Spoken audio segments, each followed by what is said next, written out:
तो अभी मैं आपको बताने जा रहा हूँ ये क्वेश्चन वर्क ऑफ एनर्जी का है। कंप्रीहेंशन 2 डिस्कस कर रहा हूँ। कह रहा है कि Ram and Ali are two friend both work in a factory. Ali uses the camel to transport the load within the factory. Due to low salary and degradation in health of camel, Ali becomes worried and meet his friend Ram and discuss his problem. Ram collects some data with the some assumption concluding the followings. देखिए, the load used in each trip is 1000 kg and has friction coefficient mu k is this one and mu s is this one and mass is this one. तो ये जो load है इसका मास 1000 kg है और यहाँ का जो फ्रिक्शन कोफिशिएंट है, काइनेटिक फ्रिक्शन कोफिशिएंट 0.1 है और स्टैटिक फ्रिक्शन कोफिशिएंट 0.2 है. The mass of camel is 500 kg. इस कैमल का जो मास है 500 kg है. The load is accelerated for the first 50 metre with the constant acceleration and then it pulled a constant speed of 5 meter per second for 2 km and last stop with the constant retardation in 50 meters. Okay, मतलब अगर इसको एक बार मैं check कर लो तो याद करो कहा था ना कि एक्सेलरेशन कांस्टेंट हो तो उस क्वेश्चन को इजीली हैंडल करने के लिए क्या करते हैं, वेलोसिटी वर्सेस टाइम से सॉल्व कर देते हैं. बड़ा इजीली हैंडल हो जाता है. हालांकि इसके बिना भी आप कर सकते हो, ठीक है, सिंपल इक्वेशन के थ्रू कर सकते हो. First 50 metre with the constant acceleration, ठीक है, and then speed becomes constant and then 50 metre. और ये है मैक्सिमम स्पीड 5 मीटर पर सेकेंड फॉर 2 किलोमीटर. ये 5 मीटर पर सेकेंड के बराबर है. और एक और बात, फर्स्ट 50 मीटर में एक्सेलरेट किया तो अगर ये टाइम टी नॉट है, let's this time is T not, और ये कितने सेकेंड तक है, अगला 2 किलोमीटर, और ये एरिया 2 किलोमीटर आएगा, कोई भी हो, द टाइम इज t1. और ये जो टाइम है चूंकि 50 मीटर में दोबारा रेस्ट में आ गया तो ये भी टाइम क्या होगा, टी नॉट होगा. इसे 50 मीटर की दूरी तक एक्सेलरेट किया और आगे फिर कांस्टेंट स्पीड जाने के बाद 50 मीटर की दूरी के बाद वो क्या हो गया, रिटार्ड हो गया. ठीक है, तो कंफर्म है टाइम सेम लगा होगा, तभी तो दूरी बराबर आ रही है. ये पार्ट फोर्थ क्वेश्चन में कह रहा है the side of work done by the camel on the load during the part of the motion acceleration uniform retardation and this one. Work done by the camel, camel ने जो work किया है load पे, तो जब इस load की आप एफईडी बनाओगे तो टेंशन टी कैसे दिखाओगे, टेंशन टी ऐसे दिखाओगे, ठीक है. और जब ये एक्सेलरेट जब इधर जा रहा होगा तो फ्रिक्शन का काम करेगा, पीछे काम करेगा. जब लोड आगे को जा रहा है तो फ्रिक्शन पीछे काम करेगा, टेंशन टी इधर होगा. अब फ्रिक्शन फोर्स क्या होगा, काइनेटिक फ्रिक्शन होगा, म्यू एम जी. तो म्यू एम कितना है, लोड का मास 1000 म्यू एम इंटू जी, तो दिस वैल्यू इज 1000 न्यूटन. इतने न्यूटन का क्या काम कर रहा होगा, फ्रिक्शन फोर्स काम करेगा. अच्छा देखो, पहले वाले केस में एक्सेलरेट हो रहा है और इसकी वेलोसिटी भी आगे पर मान लो पार्ट, तो अगर आगे पर मान लेते तो फोर्थ पार्ट है, फोर्थ पार्ट इसके लिए बता रहा हूँ, फोर्थ पार्ट के लिए वर्क डन क्या होता है, वर्क डन होता है फोर्स इंटू डिस्प्लेसमेंट. तो तुम मुझे बताओ, फोर्स भी इसी डायरेक्शन में है और ऑलमोस्ट हॉरिजॉन्टल, देखो ऑलमोस्ट हॉरिजॉन्टल, प्लेस्टिंग ऑलमोस्ट हॉरिजॉन्टल है, तो टेंशन टी इधर होगा, वेलोसिटी भी इधर होगा, दोनों का डायरेक्शन सेम है, तो कंफर्म वर्क क्या आएगा, पॉजिटिव. तो रिटार्डेशन मोशन में भी एक्सेलरेशन में भी प्लस आएगा, यूनिफॉर्म मोशन में भी प्लस आएगा और रिटार्डेशन में भी प्लस आएगा. ये पार्ट आंसर हो जाएगा. क्यों, जब मोशन एक्सेलरेशन होगा, जब मोशन एक्सेलरेशन का होगा तो t माइनस दिस बराबर मास इंटू ए लिखोगे, तो t आ गया पॉजिटिव. दूसरा, जब वेलोसिटी कांस्टेंट होगी तभी भी ये जो टेंशन होना चाहिए वो इसके बराबर होगा, तभी तो वेलोसिटी कांस्टेंट रहेगी. t minus friction equal to 0, तो t बराबर फ्रिक्शन. और रिटार्डेशन मोशन में भी टेंशन रिटार्डेशन मोशन में क्या आएगा, टी माइनस 1000 माइनस टी और मास इंटू ए, चेक कर लो टी प्लस आएगा। और वैसे भी रस्सी है, रस्सी पॉजिटिव टेंशन को ही बर्दाश्त कर पाती है, नेगेटिव टेंशन को एक्सेप्ट नहीं कर पाएगा। तो अगर टेंशन सिर्फ पॉजिटिव है और वेलोसिटी आगे की ओर है तो T into be always positive है, तो हमेशा पॉजिटिव आएगा। ठीक है, एक बार इस बात को प्रूफ कर दो तुम्हें कि जो टेंशन है वो पॉजिटिव है, हमेशा रहेगी। कैसे, देखो 50 मीटर की दूरी तक वो एक्सेलरेट किया और कितना स्पीड गेन कर दिया, 5 मीटर पर सेकेंड। तो 50 मीटर की दूरी एक्सेलरेट करने में 5 मीटर की स्पीड हो गई, तो क्या दिखाओगे, v का स्क्वायर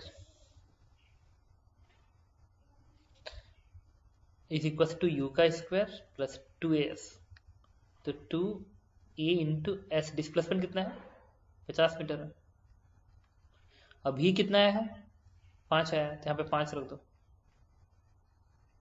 तो यहाँ से a की वैल्यू क्या आएगी, यहाँ से a की वैल्यू आ जाएगी,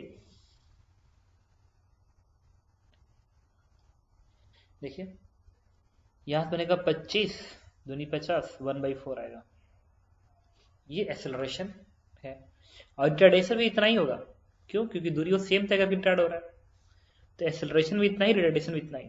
अब देखो, अब बात करेंगे एक्सेलरेशन मोशन केस में। जो एक्सेलरेशन मोशन है, इस केस का टेंशन मान लो T1 है, तो क्या लिखोगे, T1 माइनस 1000 बराबर मास कितना है इसका 1000 इंटू एक्सेलरेशन क्या है 1/4। इससे T1 की वैल्यू क्या आ गई, ये आएगी कितना 25, ये आएगी 1025, ये टेंशन T1 आ गया। अब बात करेंगे यूनिफॉर्म केस में। जब स्पीड यूनिफॉर्म होगा तो एक्सेलरेशन क्या होगा इसका 0। तो एक्सेलरेशन 0 कब होगा, जब ये टेंशन T और ये आपस में इक्वल होगा, मतलब जो T2 होना चाहिए this must be equal to 1000। तो जब ये और ये आपस में इक्वल होगा तब जाके इसका एक्सेलरेशन 0 होगा। अगला रिटार्डेशन की बात करते हैं। रिटार्डेशन मोशन में क्या होगा, फ्रिक्शन ज्यादा होगा टेंशन से, तभी तो रिटार्ड हो रहा है। इधर का फोर्स जब इधर के फोर्स से ज्यादा होगा तभी तो रिटार्ड हो रहा है। क्या दिखाओगे, यहाँ पर आप लिखोगे, यहाँ पर आप लिखोगे, अब मैं यहाँ पर लिखने जा रहा हूँ, ठीक है। This one is 1000 minus tension T बराबर मास कितना है 1000, एक्सेलरेशन अगेन 1/4 है, तो ये T3 मान लो। तो इससे T3 की वैल्यू क्या आ गई, T3 इज ओके। अब देखो, अब अगला जो पार्ट है इसमें ये कह रहा है, अच्छा T3 निकालना था, तो T3 में क्या था, यहाँ से T3 आ जाएगा कितना, ये आएगा 1000 है ना। 1 सेकेंड, इसमें हमने कैलकुलेशन गलत कर दिया, ये मास 1000 था, देखो ये जो मास था 1000 था, इसमें कैलकुलेशन मिस्टेक हो गया है। 1000 इंटू 1/4 ये आएगा 250 आएगा ना, ये 250 आ जाएगा। तो जब ये 250 तुम इसमें ऐड करोगे तो 1250 आ जाएगा। तो हमने एक मिस्टेक कर दिया, this one is the 1250, this is 1250। T1 1250 है और T3 1000 है, और ये जो आएगा यहाँ से, ये जो वैल्यू आएगी दिस वन इज, ये जो आएगा ये 250 है, फिर 250 घटाइए तो बनेगा कितना 750 आ जाएगा, दिस वन इज 750। ठीक है, अब देखो the ratio of magnitude of work done, तो देख लो टेंशन पॉजिटिव, ये भी पॉजिटिव और T1 भी पॉजिटिव, और वेलोसिटी हमेशा आगे की ओर है, डिस्प्लेसमेंट हमेशा आगे की ओर आ रहा है, तो वर्क डन क्या होगा positive positive positive. Rate of the magnitude of work done by the camel on the load during the acceleration motion to retarded motion, कितना वर्क होगा एक्सेलरेटेड और रिटार्डेड मोशन में। ठीक है, तो देखिए इस पार्ट का जो वर्क डन है W1 लिख लेता हूँ, this one is equal to acceleration motion का कितना है 1250 है। देखो एक्सेलरेशन मोशन में, यहाँ देखो एक्सेलरेशन मोशन में आपका 1250 का फोर्स है, तो वर्क डन क्या होगा फोर्स इंटू डिस्प्लेसमेंट। और अगर आप सही से देखिए इसको, अगर आप इसको सही से देखें तो डिस्प्लेसमेंट बराबर है ये भी 50 मीटर, ये भी 50 मीटर, देखो 50 मीटर एंड 50 मीटर। यहाँ पे देखिए ये 50 मीटर है और ये भी 50 मीटर है। इसका मतलब कि जो डिस्प्लेसमेंट हुआ वो सेम हुआ। तो वर्डन क्या होगा, फोर्स इंटू डिस्प्लेसमेंट। तो फोर्स कितना है, फोर्स देखो यहाँ फोर्स कितना है 1250, तब क्या लिखेंगे 1250 into displacement it is 50 metre and W2 क्या लिखोगे, W2 के लिए तुम ये कहोगे कि ये जो है T3 750 है ना, तब 750 इंटू डिस्प्लेसमेंट 50। अब रेशियो पूछा है, रेशियो तो W1 अपॉन W2 की जो भी वैल्यू आएगी इसकी से डिवाइड करिए, तो इन दोनों को डिवाइड करिए आपस में, तो 50-50 कटेगा, आएगा 1250 अपॉन 750, 1250 अपॉन 750। तो इससे कितना आएगा 5:3 का रेशियो बन जाएगा, जो कि इस पार्ट में दिख रहा है। तो आंसर इज दिस वन, ठीक है। क्वेश्चन नंबर 6, इसका क्वेश्चन 6 कह रहा है the maximum power transmitted by the camel to the load. अच्छा, मैक्सिमम पावर की वैल्यू क्या होती है, दिस इज P बराबर होता है फोर्स इंटू वेलोसिटी। तो पावर मैक्सिमम कब आएगा, जब ये भी मैक्सिमम हो और ये भी मैक्सिमम हो, मतलब फोर्स भी मैक्सिमम और वेलोसिटी मैक्सिमम। तो फोर्स मैक्सिमम कितना है, एक्सेलरेशन मोशन में फोर्स मैक्सिमम है, एक्सेलरेशन मोशन में फोर्स मैक्सिमम है 1250। तो ये फोर्स ले लें और वेलोसिटी मैक्सिमम, तो वेलोसिटी मैक्सिमम चाहिए तो इसका ग्राफ आप चेक कर सकते हैं। देखिए इधर इस वाले केस में टेंशन ज्यादा है और यहाँ पे इस वाले पॉइंट पे वेलोसिटी सबसे ज्यादा है। तो इसी स्टैंड पे जस्ट इस जो ये दिख रहा है ना कॉर्नर दिख रहा है, इस कॉर्नर के जस्ट पहले पावर क्या होगा, मैक्सिमम होगा। इस कॉर्नर के जस्ट पहले पावर क्या होगा, मैक्सिमम होगा, क्योंकि इधर तो टेंशन घट गया, वेलोसिटी ठीक है वही है बट टेंशन तो घट गया, तो पावर क्या होगा, कम हो जाएगा, इधर तो पावर और कम हो जाएगा। तो सबसे ज्यादा पावर इस एज पे आएगा और वो जस्ट पहले होगा, T0 टाइम जहां आ रहा है ना इसके जस्ट पहले होगा, कॉर्नर के जस्ट पहले, ताकि वेलोसिटी 5 बना रहे और टेंशन में कौन सा यूज करना, 1250 का टेंशन में यूज करना।